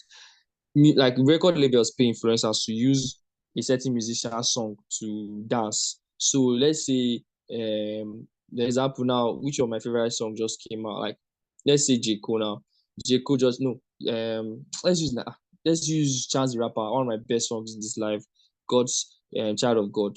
That's one of my top best. So Child of God is a song by Chance the Rapper, right? Now Chance the Rapper record label would pay me to, because I review I have a content, whatever, I talk about different things now, and then he will pay me to talk about it on my song or listen to the song or dance to the song or probably use the song in my background of a video. Now I will do that, right? And I'll get paid for it. Good. Now, there are other millions of people out there that are not influencers, but they also like the song and they will use the song to make Snapchat videos where they are just flipping their wig left and right, or probably bouncing basketball, or probably, fuck my chest, Jesus, or probably doing one or two things, right, that don't require anything. They won't get paid. Now, what I'm literally saying is that the number of people that are like me, right, are fewer compared to the number of people that are like you that will use the song but don't get paid. Do you get? Okay, so like just land. You are taking these thoughts to somewhere. Okay, calm down. So, baby calm down. I get paid for using baby calm down to make a video, right? You make baby calm down by Rema a video and you post it, but you don't get paid. The number of people that are like you that don't get paid are 2 times more than me that actually get paid. But the reason why baby calm down would blow up is not just because of people like me that don't get paid, but actually because of people like you that use the song that don't get paid. You get? If all the influencers that get paid for using the song in their background use the song in their background and nobody else uses that song, the song will not blow. Nobody will hear the song. But that is why they are influencers, because by the time you use it, other people will hear it too. Like that is their role in society. They influence. How do we get here first? I have a counter for this thing. I don't know how did we get here. I've forgotten. It's like I don't know. I'm skipping these days, but you get my point. You shall get my point. I'm saying this is what I'm saying. You need the people. You need the people that are not paying. Like you need them. Yes. It's not like you don't. That's my point. That's where we're coming from. I'm coming from your newsletter ish now. And I was like, oh, you don't leave us behind. You don't move on to people if you afford you. But I'm like, you need us. You need us because we are not paying you, but at least we would help with distribution, we would help with hype, we would help with views. The people that are going to pay you are going to look at your read counts. Oh, you have this amount of click per rate. The reason why you're getting those click per rates is because of people like me that are not paying. So the people that are going to pay you are not going to use that data to pay you. You get? So yeah, you need us that way. So if you push us, and you know how you want to get those numbers where you could need pitch the investor. Okay. Well, like I mean, it depends. Like it depends, like which industry we're talking about. Every industry, Mika, every industry. God, I've cost a lot on this podcast. God forgive me. Anyways, again, but like what brought us here is we're talking about 19,334, right? And we said that I will actually not die in Nigeria. Me say I did the survival race. It was I would you. But see, but me, the difference is that me, I know a time will come. Person will come to me, right? Is a bit forgive the issue. It was like big dick energy, right? That I know that time will come. That I'm like, so, but if you understand where I'm coming from and like the methodology that I told you to use, like if you really know how to combine everything that you are and focus and channel it on a solution, a time will come, right? It might take years, but a time will come that somebody will ask you, I beg, help me. I need a solution for XYZ. And the only person that can answer it will be you, right? Some people will call it luck, but like you have been bloody preparing for years for that particular. Just pray and stay alive. Make sure Nigeria has not happened to you before then. That is also important. Yes, now that's why I say like survival is important. Like you need to, you guys know how to survive to reach that point, right? It did like Joseph, right? Imagine, do you know that Joseph's story is actually very interesting. Joseph for the Bible, I think it's the same. Yeah. I don't know like how the story panned out in Quran. Joseph, the first open LGBTQ person. Go on. I don't understand. Joseph had a rainbow jacket now. Who would have thought? This guy, you don't get sense, I swear. They go call for you, Sha. Hey, I'm not. Go on, please. Anyways, go like, on. The interesting thing about Joseph is that this guy knew how to interpret dreams, and like he knew how to interpret dreams because he was bloody having dreams since he was a child, right? And like when people could not understand the dream, like Joseph had like a PhD in dream interpretation, and so a time came whereby the richest guy, best guy, top guy of the land had a dream. Nobody fear answer him. Okay, who do you know if he answer dream? Joseph. Like nobody could compete with Joseph at that point because he sabi how to do this thing. Of course, I mean, you know, like God and interpretation, but like the truth is that Joseph had a track record and he knew what he was doing when it came to dream interpretation. Even the magicians know sabi, like they did not know to the extent that Joseph knew in dream interpretation. And like that's the bloody thing. At the end of the day, a time will come that pharaohs go rise up. Pharaohs go come you. Pharaohs go get dream. And we're like, who can actually help me understand this thing? Really confuse my head. And if you not be Joseph, right? You can be in prison. No? Joseph, like let's not forget, Joseph was literally in prison before he came out. That is like Nigeria. Because Nigeria are like prison. For prison, they be carry something to stab your neck. Like, why Joseph they sleep? If he just choke him for back, yes, now right? Joseph not go reach Pharaoh again. But like Joseph, there are many times when Joseph would have died in that prison of hunger, of rape, of different things. But Joseph survived. Like guys swear, you know, like homophobic people also in the prison. Like who knew what Joseph was going through? God, go on, please go on. So, like Joseph survived prison, which is also like a story that we show that is important. The fact that he survived, he was able to get to the point whereby he met Pharaoh, right? And then he met Pharaoh because he had something that only him could answer. And like what I've been trying to say is that Once you understand non-consumption, once you understand jobs to be done, once you understand the skills you are good at, and you know how to combine them in a creative way to provide solutions and problems, right? You will literally be like a Joseph in front of Pharaoh. And of course, I mean, your rewards might not be like Joseph. It might be something different. But technically speaking, if you go to people that need answers, right? Proverbs, diligent people will stand before kings, not mere men, etc., etc. If you stand before those guys and you have been working on your skill, like the problem with our generation, I think, is that they don't tell us, say, oh, in 5 years I became a millionaire. In 3 years I started my business and it made 5 million. Yeah. We don't oversee that thing, but like we are breaking that nonsense even from this conversation, like how we started, which is that the Nigerian tech space is like a smoke screen, right? Not like very few happen. It's just hype. At the end of the day, when it comes to employment, I only found out the cash out now. exactly. Now only find as they catch out. So if you think that the tech space is like enormous, then you'll be in error because you don't even understand what thing that happened. But the data don't show say there are very few people. Anyways, my point is, at the end of the day, real life, imagine you don't know social media, you don't even know how anything they work for social media. Like you have no external reference whatsoever, but you know this data, right?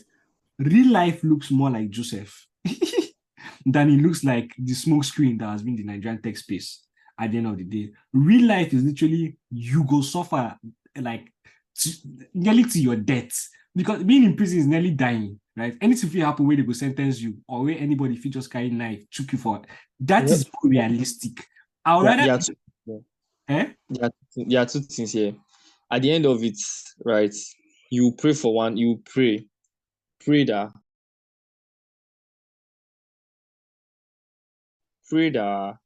first, right?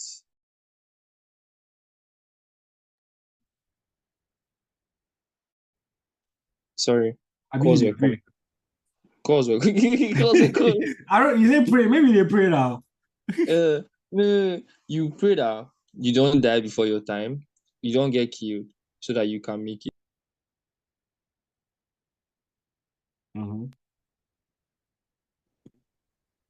If you are in that prison and you die, it's over.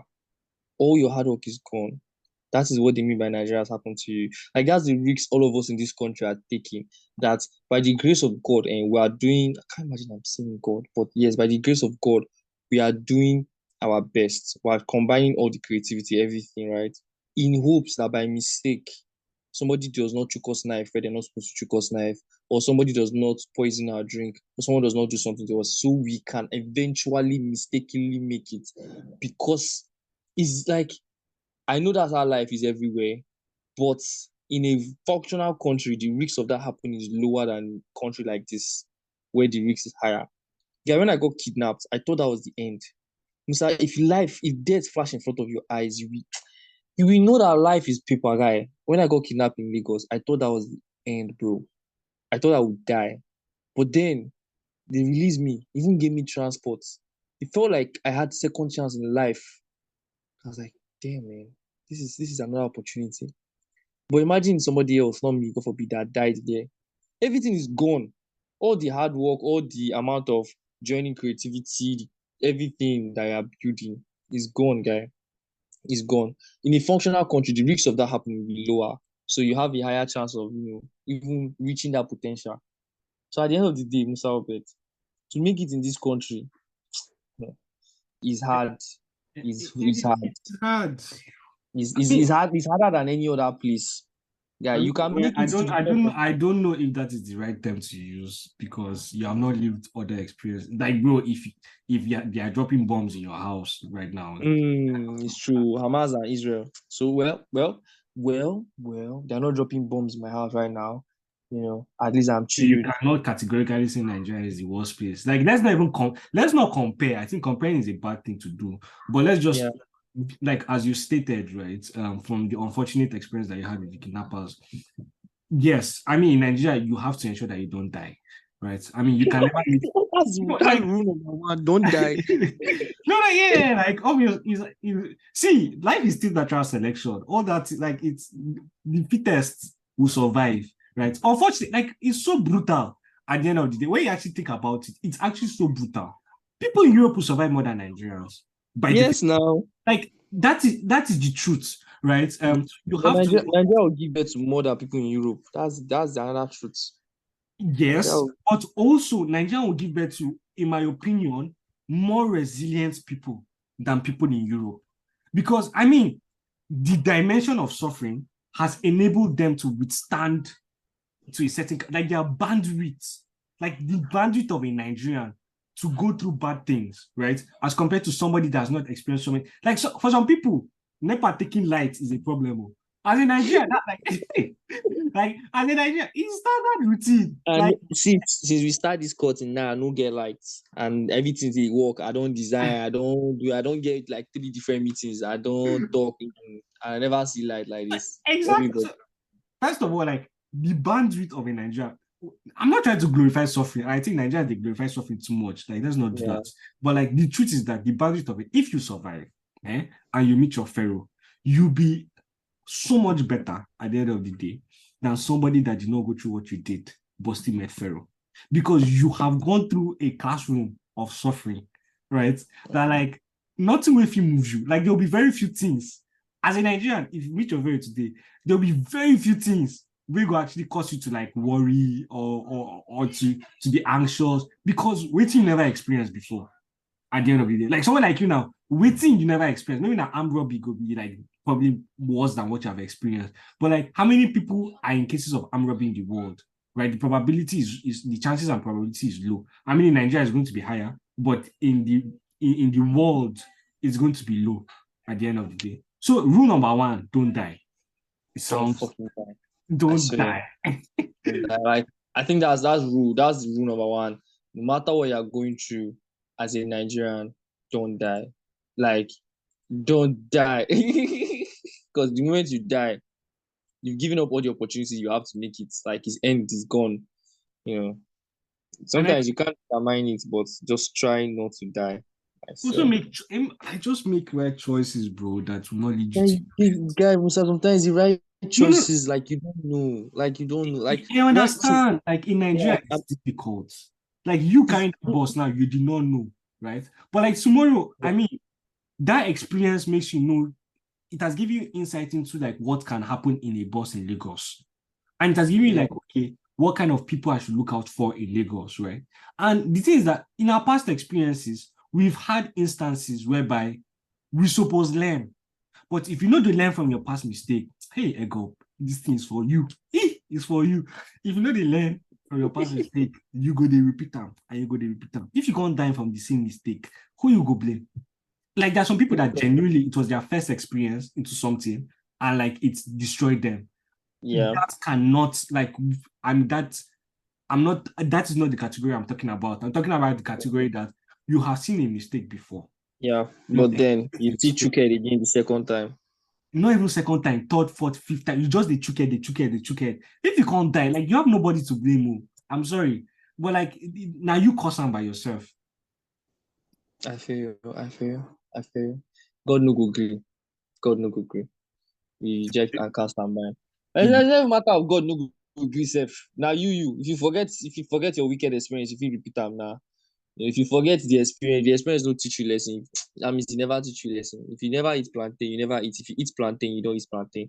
So it's one of those things. Like it's one of those things that I used to say all the time. It's like it's the same thing, Musa. If you eat plantain, you have eaten plantain. So until then, you have not. I'm sure everybody is just different. It's like, what the hell is this guy saying plantain? Yes. Like it's the same thing. Like I don't go into the details, but you understand by the moment you know you eat plantain, you have eaten plantain. It's like if you give birth to a child, if you born pikin, you don't born. If they kidnap you, they don't kidnap you. Like there's no going back. You get. If you listen to this podcast, you have listened. You can't all listen. If you eat plantain, you have eaten plantain. It's one of those things I used to say. It's a very profound thing that I think many people should take into consonance whenever they have. Mama don't let English word. Oh my God. Mama don't let English word. On the road. I didn't go on the road, my bro. Tech bros, ahos, tech bro. Yeah, That single that's about to drop very soon like this now. Where should we see? Hey, people still dey watch Trace and MTV Base. Does it still exist? Yeah, everybody watch YouTube for their phone now, at least based on what I know. Now YouTube, Times any have changed, man. times I've in my house, my cousin's house, right? Now this thing, YouTube, like their TV uses YouTube. My cousins, they don't know any other thing. I say YouTube. Like when I go, like let's watch YouTube. YouTube now they watch for TV. Now YouTube they watch for TV. Maybe So upload your single for YouTube. yes, now make I do video. Tech bros. We are like family in this place. We are like family. It go make sense. It go make sense. We could round up. We could round up. Yeah. We started Make from I 19,334. We spoke about employment. We spoke about like how to basically leverage what you don't get. Rule number 1, as in Nigeria, don't die. Rule number 2, know what you are. Like just know your strongholds and know like the skill sets that you have. I know the data, guy. The data is important. The data says a lot. Like the numbers don't lie, to be honest. Like if not for this knowing that only 19,000 people are employed in tech, you would think maybe the tech ecosystem has job for everybody. It doesn't. It doesn't have job for everybody. It just has a name for everybody, not a job. So like It's just not know even that. the tech ecosystem. Nigeria doesn't have a job for everybody, if I'm being realistic. No, Like it's tech. No, it's specific to tech. Let's not go into Nigeria now. Like in tech, everybody thinks, oh, there's room for there's no room. 19,000 people out of me, there's no room. You can't even breathe. Like there's nothing for you there. Like there's no, like if you hear people talking in tech communities, they'll be like, as a designer, there's always room for you to explore. Like there's job opportunity everywhere. Guy, there's no, it's smoke. It's smoke. With the blow breeze like this, everywhere don't clear. Everybody in your house open. Now, why I only found that they chop money? If you notice, you apply for 2,000 jobs plus before you get like 5, 6, 10 interviews. Why? If there's actually job, why you apply for 2,000? You get like why is it 2,000? Why does it take 2,000 for you to get? No, they believe all those things. There is no room. It is struggle. As Musa, don't talk. I'm number 1. Do not die. Number 2, for me is know the data. Know the data of what know who you are battling with. You are battling with more millions of people for 19,000 opportunities. So you should know who you are battling with. So yeah, that's go on. You was number 3 for you. Yeah, for me, number 2 is like what we spoke about, the combination of like your skills, like knowing your skill sets, and by knowing your skill sets, then knowing the problem that you want to tackle. I think that it's so natural to a lot of people. Like a lot of people know the things that, I mean, the easiest way to like look for a problem, I guess, is waiting they vex you. Like so for some people, like I mean, someone like Egorp now, I know that you get annoyed. Like sometimes you just we're on a conversation and maybe I show you a website, you just be like, what kind of shitty interface is this? Also, like you don't like I could care less. It's because I be I use the website and they carry information. But like someone like you would just look at it and like this interface is terrible. Right. So that for him, that is a problem. For me, it's not a problem whatsoever because that's not what I'm going there for. So like your problem, the easiest way I think to find your problems is waiting they vex you. Like waiting to actually vex you on a normal. Identify that. Once you identify that, use everything that you know, your skill set. If you don't get skill sets, go find how you go find. Go like, find. You know how to do something. Like if for this, and there's one I had one postcard with Caveman, and it was like the only reason he learned design was that he wanted to be able to say he knows how to do something. You get, I think that's enough reason to learn something. Like learn it because you want to be able to say you know how to do at least something. You get, not saying I'm just figuring out. I don't really know. You guys really know one thing at least. At least if it's cooking, if it's how to write. I believe, right, writing is one of the most important skills to have in this modern age. As a writer, you have the privilege to be able to work anywhere. Like, so, yeah. Thank you. Thank you, Egorp. Thank you. I received the flowers.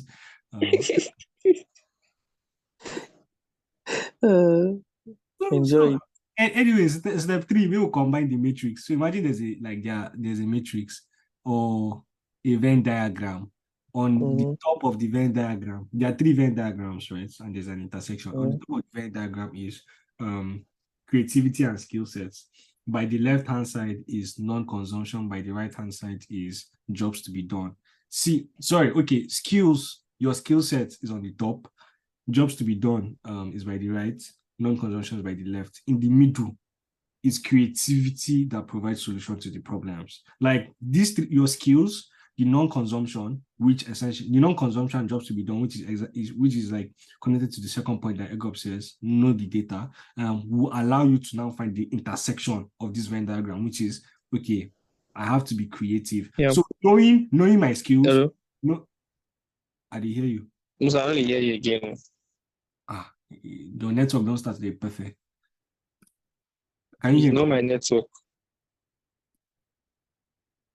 You still know they hear me?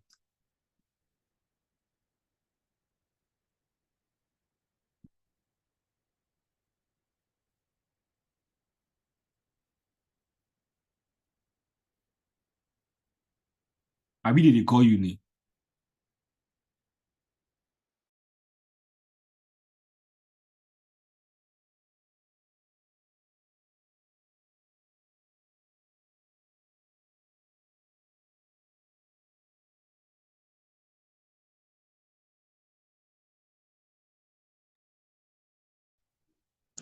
Yeah, Mike.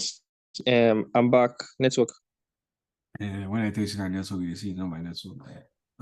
Anyways, so step 1, don't die. Step 2 is know the data, and step 3 is the intersection of the Venn diagram. On the left-hand side, there are 3 circles.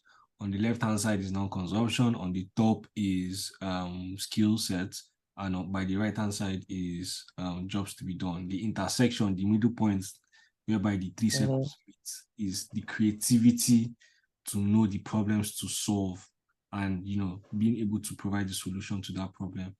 I think, I am convinced that everybody has a competitive advantage because everybody has different experiences.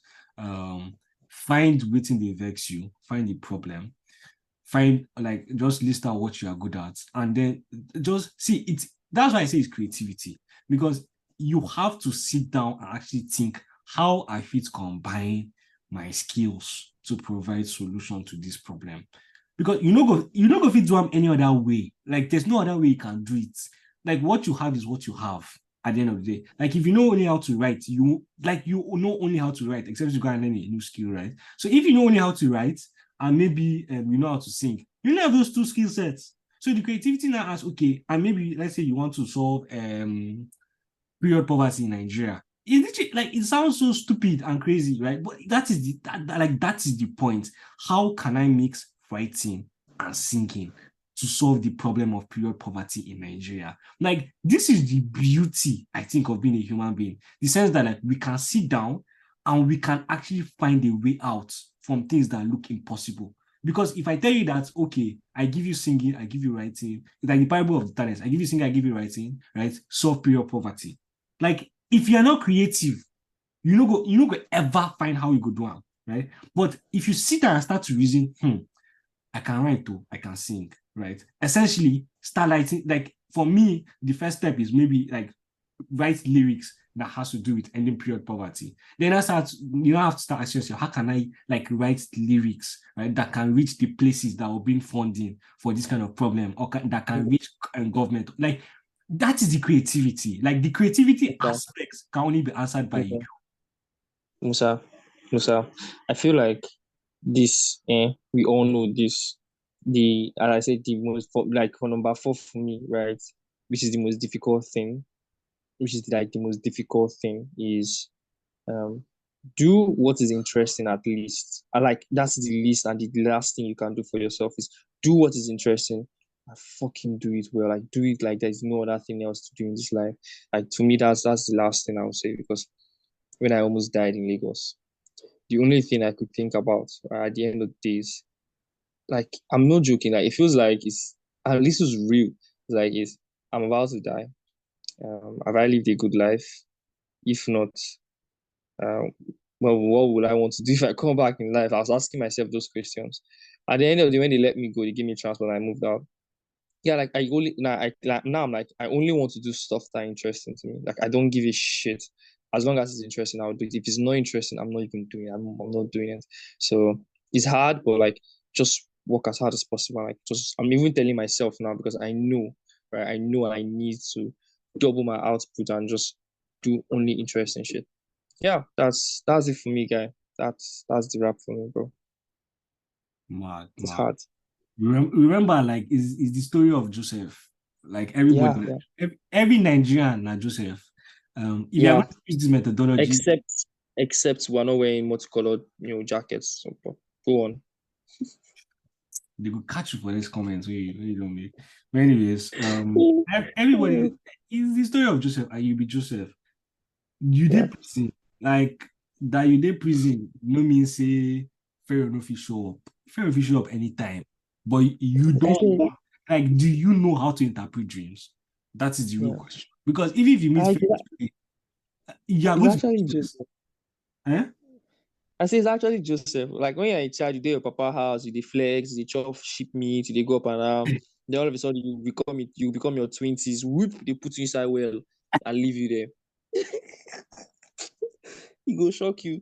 Your parents go, oh my God, my son is graduating from university. I'm excited. And that is the well that they are putting inside the well like that.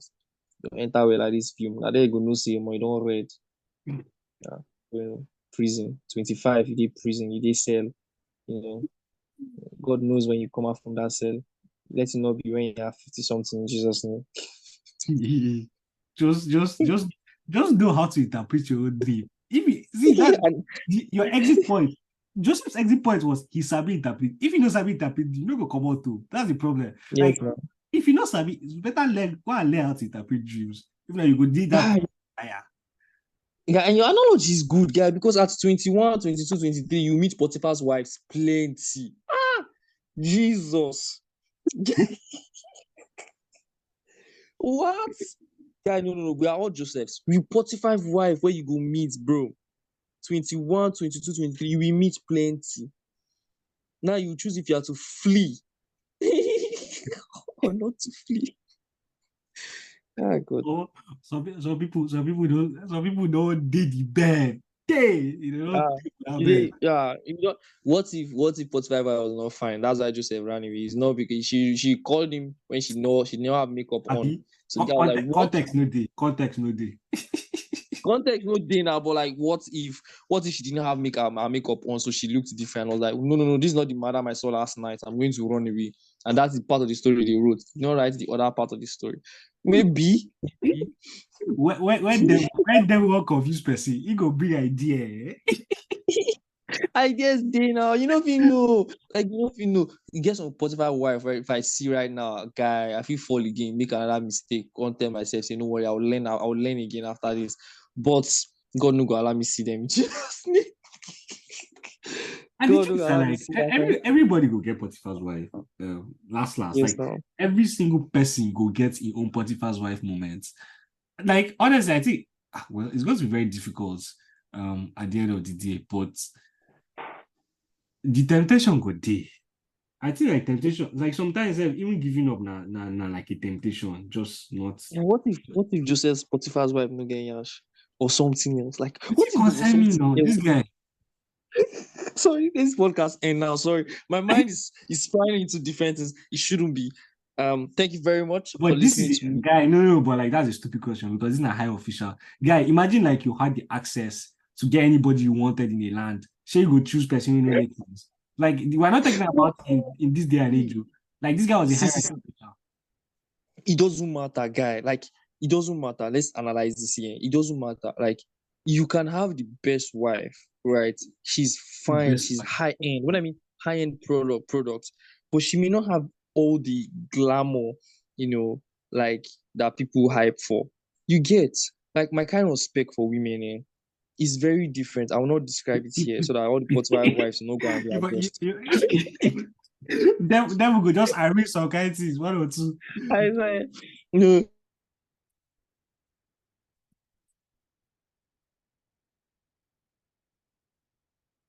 You get like kind Potiphar wife where if you run me street now, Nah, maybe Instagram model. You get maybe one guy tell me say I never like get money reach that level where I go determine which kind Spotify wife will get, which kind Instagram model will get me. But at least the kind money where I don't see, maybe say I don't see, I never get, you know. I feel no say Instagram model no go move me. But if I see other kind models, other kind things, I know. But what if Joseph Speck was Nyash and Spotify wife not have Nyash? And that's why I was like, damn man, I can't do this. Even if I can't do this. Well, Who knows? Who win the heavenly race and if you ask her when you die. What you sure saying they heaven? Eh? Sure saying that. You sure saying they heaven? No, I'm going to fire. Go ask her. I'll contact my squad for that side. And they'll give me update. Say Flip the Alpha, coin. Flip the over, coin. mic test one. Flip the coin. Let's see where Joseph is. Follow him where he is. Yeah. People of God, thank you for listening to me, Jan, and listening to me teach my boys the ways of life. It's not an easy thing. I really appreciate all your listening. Don't forget to subscribe and see you hopefully sometime in the future again. I'd imagine like the day. See, guy, when we actually get studio, like I can foresee a day where like we go just rent apartments, and one of the rooms will just be like a podcast room. When we did, maybe like when we're exhausted and tired, we just want just enter that place, talk for like hours, come out. Yeah, it'll be crazy. Like just record the conversations and just keep it. Like in years to come, and the funny thing about it is that it will be honest conversations that people enjoy more. Really scripted conversations are like just I don't know how to say, but in the while I've spent in podcasting space, scripted conversations, right? That are only questions and answer are very much consumed like you're consuming a classroom book, like you're consuming something in the class, right? So I won't give any other thing away from that, but like that's just all. Every other thing is proprietary information that I have learned that I can only give out because I write scripts for podcasts. But yeah, that's also proprietary. English. easy now. I did tell you, I spend my waking nights. I get my whiteboard for house here. I don't draw, analyze podcast conversations. Like I've listened to some podcasting that make sense that people like. I listen to the ones that are meh and the ones that are not good, right? I know the difference, guy. Like I can see it. I'm like, okay, these are the things that make sense from these conversations that people, because people are interested in the conversations themselves, like the cut and edit and sound effects, all those things make it smooth, but the conversation is the main shit. I've figured out a formula. I hope it works. I'm still experimenting with my own podcast, but we'll see. What's your podcast? No, give publicity. Waiting your podcast. Not just design. I'm releasing more solo episodes in the more coming weeks. So, I use that to experiment. So more solo episodes, to be honest, to get. Even for my podcast, the podcast that's done the best, I can tell you, Musa, 70% of the conversations are unscripted. Do you get? So it is a very difficult thing. What does that tell us about life? It tells us that people value honesty. I don't know what it tells us about life. Guy, I'm hungry. Bye-bye.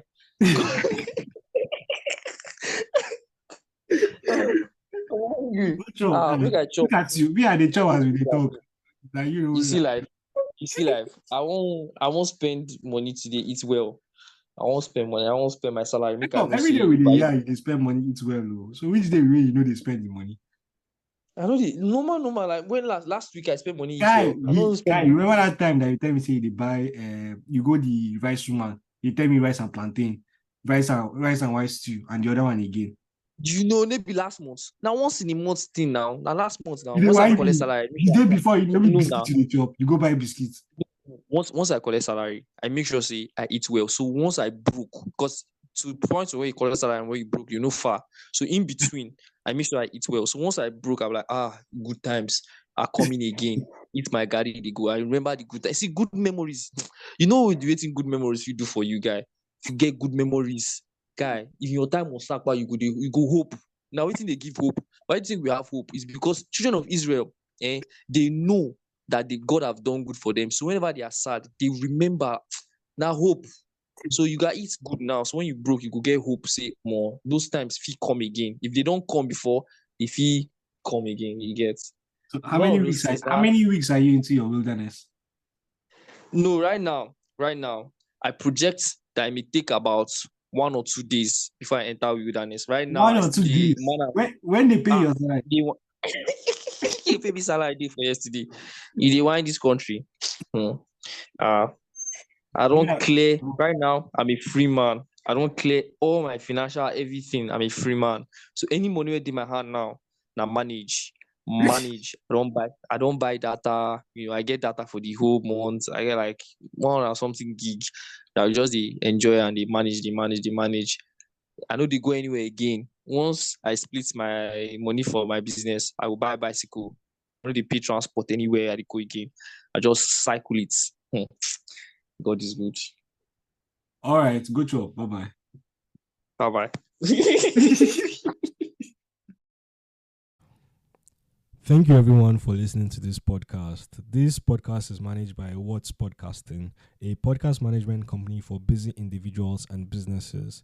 They basically handle all the work in podcasting so you can just podcast very swiftly and effectively like I do. If you want to know more about them, check the link in the description so that you'll be able to benefit from their services and their value. Have a wonderful day ahead, everybody.